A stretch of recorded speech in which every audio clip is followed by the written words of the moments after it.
नमस्कार दोस्तों, आज हम बात करने जा रहे हैं लंग से संबंधित समस्या के बारे में।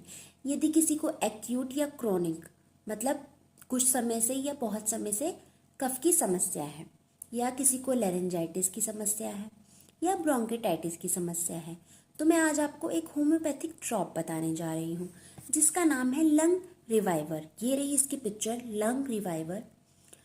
इसको लेना है आपको, दिन में 3 बार लेना है। जो एडल्ट हैं उनको 3 बार लेना है, जो चिल्ड्रन हैं उनको 2 ही बार लेना है। जो एडल्ट हैं उनको 20 बूंद 10 ml वाटर में लेना है, और जो चिल्ड्रन हैं उनको 15 से 10 बूंद लेना है। ये बहुत ही ज़्यादा आरामदायक रहेगी आपके लिए।